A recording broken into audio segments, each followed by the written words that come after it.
이사야서 21장 1절에서 17절까지의 말씀 함께 보겠습니다. 해변 광야에 관한 경고라. 적병이 광야에서 두려운 땅에서 내게 회오리 바람같이 몰려왔도다. 혹독한 묵시가 내게 보였도다. 속이는 자는 속이고 약탈하는 자는 약탈하도다. 엘람이여 올라가고 메대여 에워싸라. 그의 모든 탄식을 내가 그치게 하였노라 하시도다. 이러므로 나의 요통이 심하여 해산이 임박한 여인의 고통 같은 고통이 나를 엄습하였으므로 내가 괴로워서 듣지 못하며 놀라서 보지 못하도다. 내 마음이 어지럽고 두려움이 나를 놀라게 하며 희망의 서광이 변하여 내게 떨림이 되도다. 그들이 식탁을 베풀고 파수꾼을 세우고 먹고 마시도다. 너희 고관들아 일어나 방패의 기름을 바를지어다. 주께서 내게 이르시되 가서 파수꾼을 세우고 그가 보는 것을 보고하게 하되 마병대가 쌍쌍이 오는 것과 나기 때와 낙타 때를 보거든 귀 기울여 자세히 들으라 하셨더니 파수꾼이 사자같이 부르짖기를 주여 내가 낮에 늘 망대에 서 있었고 밤이 새도록 파수하는 곳에 있었더니 보소서 마병대가 쌍쌍이 오나이다 하니 그가 대답하여 이르시되 함락되었도다 함락되었도다 바벨론이여 그들이 조각한 신상들이 다 부서져 땅에 떨어졌도다 하시도다. 내가 짓밟은 너여 내가 타작한 너여 내가 이스라엘의 하나님 만군의 여호와께 들은 대로 너희에게 전하였노라. 두마에 관한 경고라. 사람이 세일에서 나를 부르되 파수꾼이여 밤이 어떻게 되었느냐 파수꾼이여 밤이 어떻게 되었느냐 파수꾼이 이르되 아침이 오나니 밤도 오리라. 내가 물으려거든 물으라. 너희는 돌아올지니라 하더라. 아라비아에 관한 경고라. 드단 해당생들이여 너희가 아라비아 수풀에서 유숙하리라. 대마 땅의 주민들아 물을 가져다가 목마른 자에게 주고 떡을 가지고 도피하는 자를 영접하라.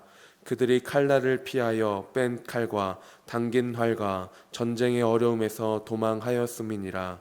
주께서 이같이 내게 이르시되 품꾼의 정한 기한같이 1년 내에 게달의 영광이 다 세멸하리니 게달 자손 중에 활 가진 용사의 남은 수가 적으리라 하시니라. 이스라엘의 하나님 여호와의 말씀이니라. 아멘. 1절에 보면 이 해변 광야에 관한 경고라 라고 말씀합니다. 여기서 이 해변 광야는 바벨론을 가리킵니다. 그 바벨론의 침략자가 회오리 바람처럼 쳐들어온다라는 것이죠. 이 바벨론에 관한 심판, 이 심판은 이미 13장에서도 이미 나왔었습니다. 그럼에도 불구하고 이 바벨론은 세상을 상징하면서 이 세상의 모든 욕망과 탐욕과 모든 것을 다 가지고 있는 것과 같은 이 바벨론이 어떻게 멸망하는지 21장 본문에서 이사야가 보여주고 있는 것입니다. 그리고 이사야는 이 바벨론의 멸망의 모습을 보면서 하나님께로 듣고 나서 이사야가 너무나도 두렵고 떨렸다는 이야기를 하고 있습니다. 바벨론이 어떠한 나라였습니까? 이스라엘 백성들을 힘들게 하였고요.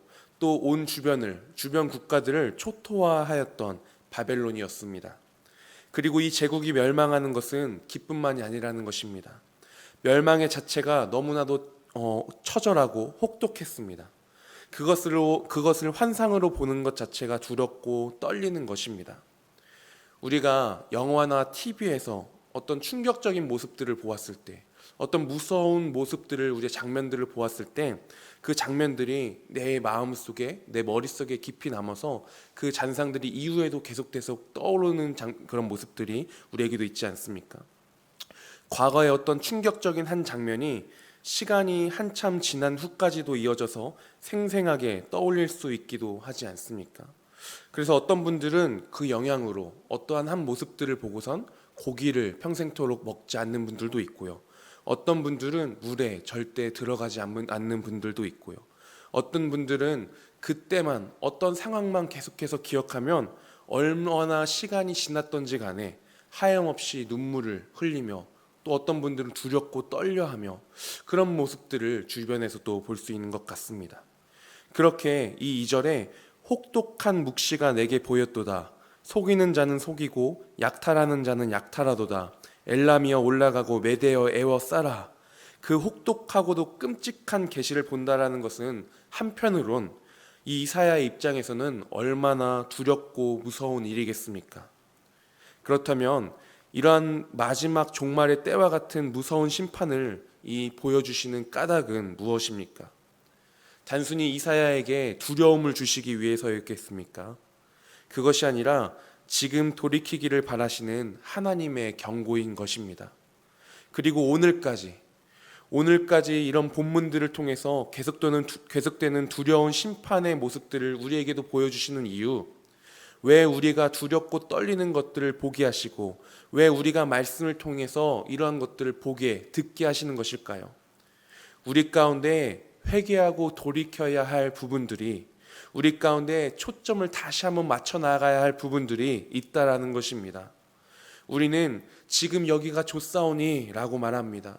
지금 여기가 살만하니 이제는 먹고 마시자, 즐기자 라고 합니다. 그것들을 추구하면서 나아갑니다. 아니요, 그것들만을 추구하며 나아갈 때가 얼마나 많이 있습니다.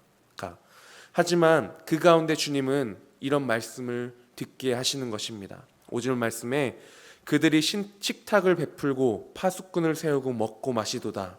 너희 고관들아 일어나 방패에 기름을 바를지어다. 성경에서 보면 이런 먹고 마시는 것, 이런 모습이 사실 성경에서 보면 하나님의 심판의 때와 연관되어 있는 구절들이 참 많이 나오고 있습니다. 그 한 예로 이 누가복음 17장 26절부터 30절까지의 말씀인데요. 이 세상이 망할 때 어떤 모습인지 한번 보도록 할까요? 제가 읽겠습니다. 누가복음 17장 26절부터 30절까지 말씀. 노아의 때에 된 것과 같이 인자의 때에도 그러하리라. 노아가 방주에 들어가는 날까지 사람들이 먹고 마시고 장가들고 시집가더니 홍수가 나서 그들을 다 멸망시켰으며 또 롯의 때와 같으리니 사람들이 먹고 마시고 사고 팔고 심고 집을 짓더니 롯이 소돔에서 나가던 날에 하늘로부터 불과 유황이 비오듯 하여 그들을 멸망시켰느니라. 인자가 나타나는 날에도 이러하리라. 먹고 마시는 것 중요한 일입니다. 먹고 마시기 위해서 사는 것 매우 중요합니다. 하지만 그것이 전부는 아니지 않습니까? 그것을 위해서 우리가 이 땅에 부름받지는 않지 않았습니까? 그렇다면 우리는 이러한 질문을 가져야 합니다. 무엇 때문에 내가 먹는가? 무엇 때문에 내가 마시며 살아가고 있는가? 그것을 기억하고 믿음으로 사는 것이 의인의 삶 아니겠습니까? 그렇게 그 모든 바벨론의 부유함과 영화, 이런 것들이 그들의 식탁에서 드러나고 있는 것입니다. 그리고 그들이 그렇게 먹고 마심 가운데 그것에 집중하며 그것들을 추구하며 그것에 취해 있는 그 와중 가운데 어느새 보니까 오늘 본문 이 8절 9절 말씀입니다. 파수꾼이 사자같이 부르짖기를 주여 내가 낮에 늘 망대에 서 있었고 밤이 새도록 파수하는 곳에 있었더니 보소서 마병대가 쌍쌍이 오나이다 하니 그가 대답하여 이르시되 함락되었도다 함락되었도다 바벨론이여 그들이 조각한 신상들이 다 부서져 땅에 떨어졌도다 하시도다. 파수꾼이 제가 잘 지키고 있습니다 라고 했다가 바로 이 바벨론 성이 모두 포위당했다 라고 말하지만 또 곧바로 모두 무너졌다, 바벨론의 우상들이 모두 땅 가운데 떨어져 깨져버렸다 외치고 있는 오늘 본문의 모습입니다. 이들이요 그냥 먹고 마시고 놀지만은 않았습니다. 나름대로 파수꾼을 세웠습니다.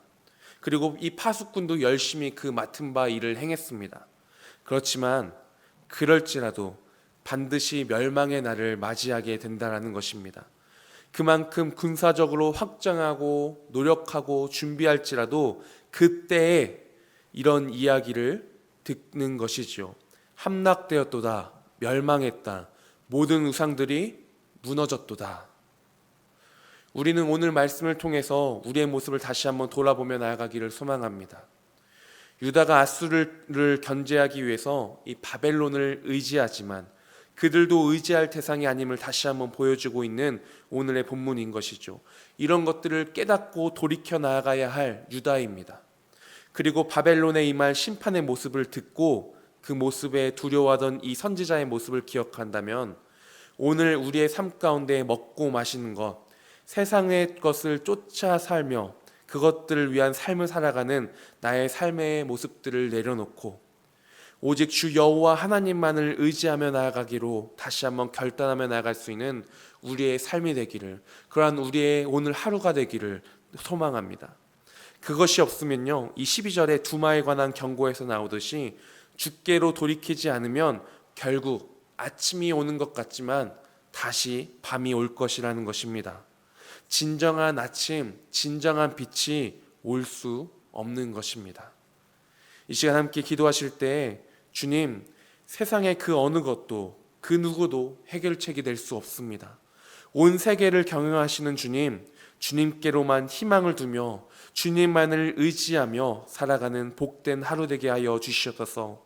나의 삶의 터전 가운데서, 직장에서, 집안에서, 있는 그곳에서 하나님의 심판의 길이 아닌 주님의 날개 아래 피하며 참된 평화의 길로 가게 하여 주시옵소서. 이 고백 가운데 각자의 고백으로 함께 이 시간 기도하시겠습니다.